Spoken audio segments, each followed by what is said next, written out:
Olá, pessoal! Sejam bem-vindos ao nosso canal. Hoje iremos falar sobre o pai do estoicismo, Zenão de Cítio.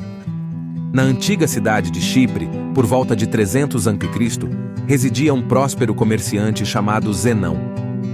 Durante uma viagem de Fenícia a Pireu, seu barco afundou, levando consigo toda a sua carga.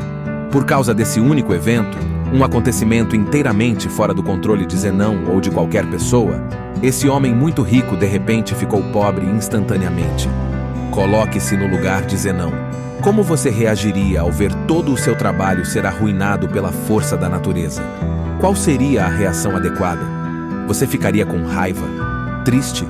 Sentiria que a vida o enganou? Para a maioria de nós, essas seriam reações normais, mas não para Zenão, o pai do estoicismo. Uma pequena mudança pode ter um impacto duradouro, e uma pequena reformulação de sua mentalidade pode se desdobrar em mudanças maiores e mais impactantes ao longo do tempo. O cerne do estoicismo é a definição mesma de aceitação e indiferença. Após a leitura das obras de Sócrates e outros renomados filósofos, Zenão desenvolveu e transmitiu o estoicismo. Conforme Zenão, embora tenhamos escasso controle sobre os eventos que nos acometem, detemos o poder de gerenciar como tais eventos nos afetam, e é imperativo que utilizemos esse controle com grande eficácia. Em vez de se lamentar pelo ocorrido, seja derramamento de leite ou, no caso em questão, a perda de mercadorias no naufrágio, Zenão dedicou-se a manter sua serenidade diante da situação, mantendo-se tranquilo e imparcial, apesar da adversidade. Atualmente, as pessoas inadvertidamente associam os estoicos a indivíduos inabaláveis que raramente sucumbem a extremos emocionais, como explosões de raiva ou crises de ansiedade. No entanto, a concepção original subjacente ao estoicismo era muito mais profunda. Em vez de meramente descrever pessoas destituídas de emoção, o estoicismo representava uma filosofia de vida, uma forma de perceber, descrever e compreender o mundo. Constituía um modo de existência, e essa abordagem transcendeu os séculos. A filosofia estoica pode ser aplicada a situações contemporâneas da mesma maneira que o foi há milhares de anos, e seus benefícios continuam a ser igualmente impactantes. O estoicismo nos capacita a processar emoções negativas provenientes de experiências adversas e transformá-las em reflexões que nos conferem uma perspectiva singular do mundo. A perspectiva desempenha um papel fundamental, e cada indivíduo no mundo possui vivências distintas e, consequentemente, visões diferentes das coisas. Dado que os estoicos se congregavam, debatiam e instruíam em filosofia em espaços públicos, sua filosofia geral era amplamente divulgada.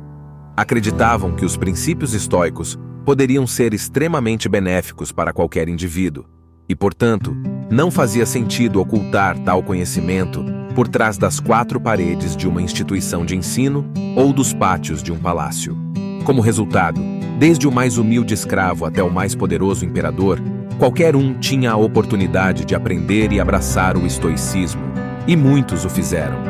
Diversos estoicos de destaque no mundo incluem Epicteto, que por sinal teve a origem humilde de ser escravo, Sêneca, um renomado estadista, e Marco Aurélio, um imperador romano que deteve uma das posições de maior poder na história. Os primeiros seguidores do estoicismo praticavam o que ensinavam, evitando todas as formas de discriminação e liderando a luta contra a desigualdade. Eles até mesmo cunharam a palavra cosmopolita, que literalmente significa cidadão do mundo. Quando ouvimos essa palavra hoje, associamos-la a cidades como Nova York, Toronto, Dubai e Londres, devido à sua diversidade. Essa união e abertura eram os valores pregados pelos estoicos. Na época da fundação do estoicismo, as mulheres não tinham permissão para se envolver com a filosofia, mas os estoicos discordavam profundamente disso. Musônio Rufo, o mentor de Epicteto, argumentou: não são apenas os homens que possuem entusiasmo e uma inclinação natural para a virtude, mas as mulheres também. As mulheres se regozijam tanto quanto os homens com ações nobres e justas, e rejeitam o oposto dessas ações. Dado isso, por que seria adequado que os homens busquem e explorem como podem viver bem, ou seja, praticar a filosofia, mas não as mulheres? Mesmo em uma época em que essa visão não era popular, as mulheres podiam livremente aprender sobre o estoicismo e adotá-lo como sua filosofia de vida. Então, por que tantas pessoas abraçam o estoicismo como uma filosofia de vida? Em um mundo cheio de reviravoltas inesperadas, nossas emoções frequentemente complicam as coisas.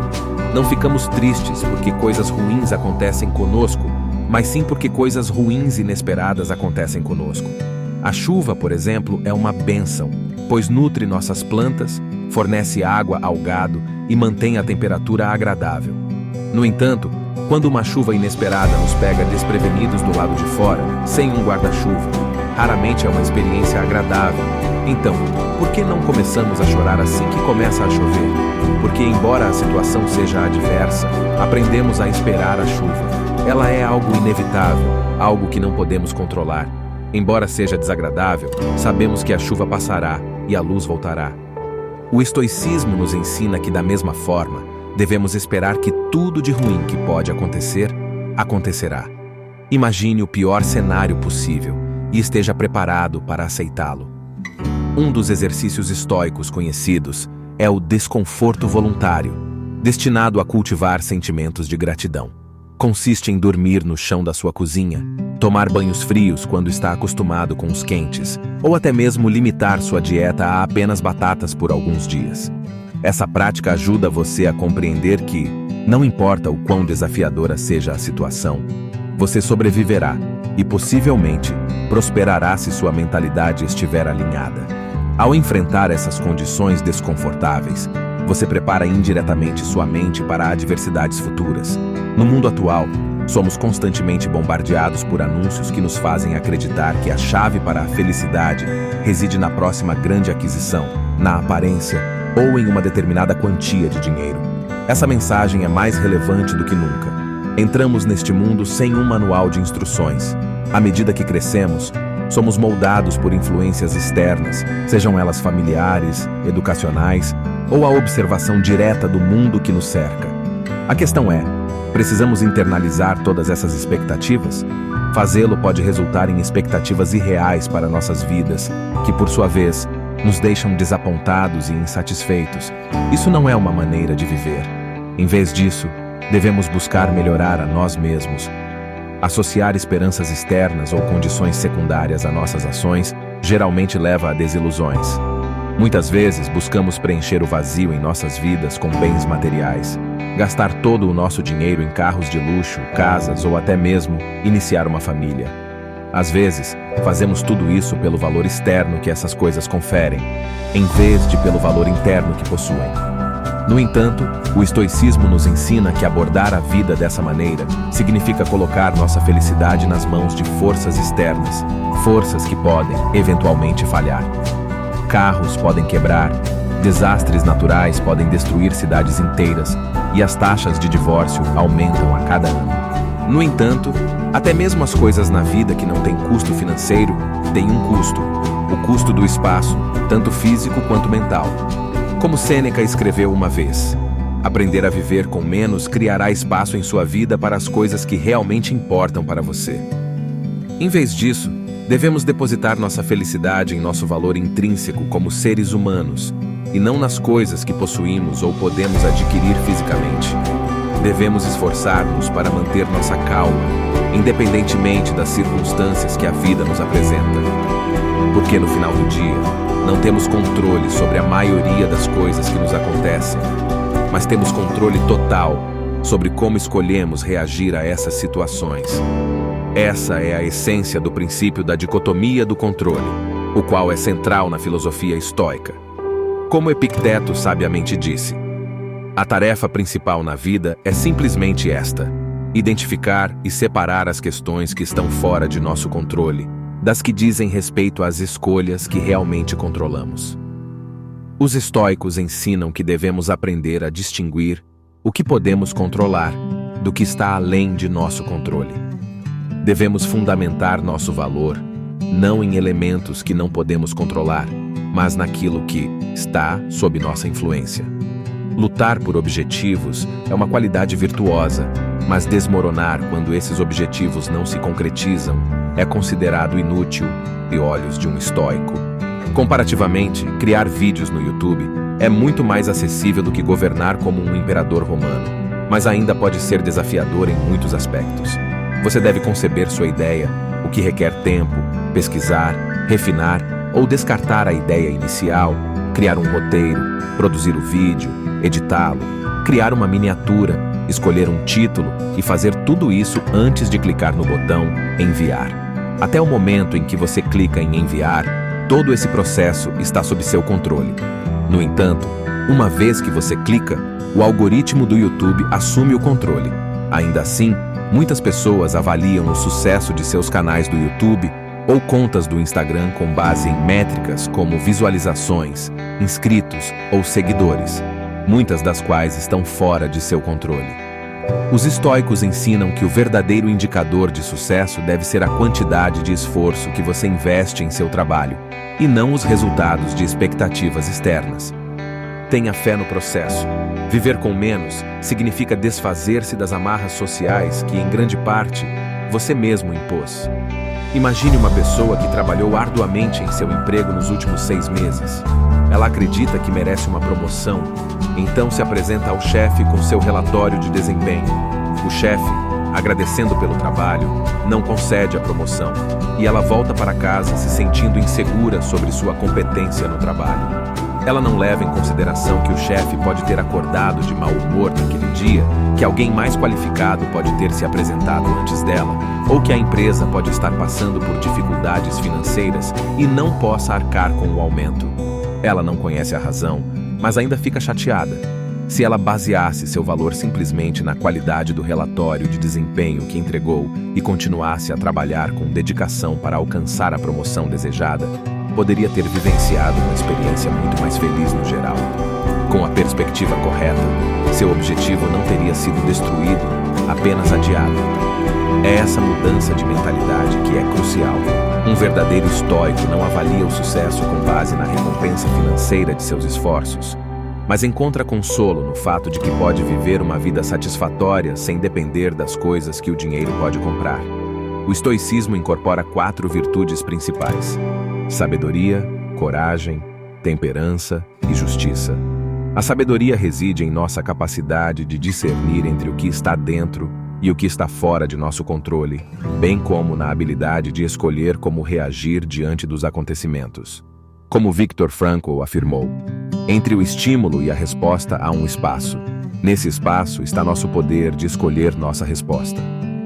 A coragem se resume a 2 palavras: persistir e resistir. A temperança, ou moderação, envolve fazer mais com menos, comunicar mais com menos palavras. Enquanto figuras como Jeff Bezos e Elon Musk competem pelos primeiros lugares na lista da Forbes, os estoicos acreditam que a verdadeira riqueza reside em ter o essencial e saber quando é suficiente. A justiça é a virtude mais fundamental de todas. Ela nos ensina a não prejudicar os outros, pois nascemos para ajudar uns a outros e promover o bem coletivo, em vez de focar apenas em nossos interesses individuais. Nelson Mandela, um dos líderes mais admirados do mundo, exemplificou essas virtudes. Enquanto lutava contra o apartheid, Mandela foi condenado à prisão perpétua e passou 27 anos atrás das grades antes de ser libertado. Ao sair da prisão, ele poderia ter buscado vingança contra aqueles envolvidos no apartheid, mas em vez disso, promoveu a reconciliação. Durante seu tempo na prisão, ele leu as obras de Marco Aurélio e absorveu os valores centrais do estoicismo que praticou ao longo de sua vida. Em vez de buscar retaliação, Nelson Mandela incentivou seu povo a perdoar e reconstruir. Ele enfatizou que o passado estava além de seu controle e que a única opção era avançar e construir uma nação melhor. Esse é o caminho estoico. Na medicina moderna, o estoicismo está na raiz de abordagens terapêuticas como a terapia comportamental racional emotiva, REBT, e a logoterapia. A REBT auxilia os pacientes a identificar padrões de pensamento negativos que podem estar causando problemas emocionais e comportamentais. Ela permite questionar a lógica por trás desses pensamentos negativos e, ao perceber que muitos deles são infundados, substituí-los por crenças mais produtivas e saudáveis. Por outro lado, a logoterapia baseia-se no princípio estoico de que os seres humanos são impulsionados pelo propósito. Mesmo nas situações mais desafiadoras, podemos encontrar significado e felicidade em nossas vidas ao descobrir nosso propósito.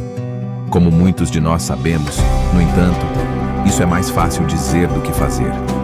É um processo que envolve a reprogramação do pensamento. Fora com o antigo, dentro com o novo. Para alcançar a felicidade genuína, devemos praticar o alto valor. Redefinir nossa noção de valor para elementos que podemos controlar nos permite deixar de lado a obsessão por coisas que estão além de nosso controle. O estoicismo nos ajuda a navegar por tempestades presentes e futuras em águas mais tranquilas e serenas. E se nosso barco afundar e nos encontrarmos nas profundezas, podemos nos consolar com o fato de que vivemos uma vida boa, mesmo que não tão longa quanto esperávamos. Lembre-se sempre, tudo tem um fim. E assim chegamos ao final desse vídeo. Muito obrigado pela sua atenção. E não esqueça de se inscrever no canal, também curta e compartilhe para que possamos alcançar todos aqueles que buscam por sabedoria.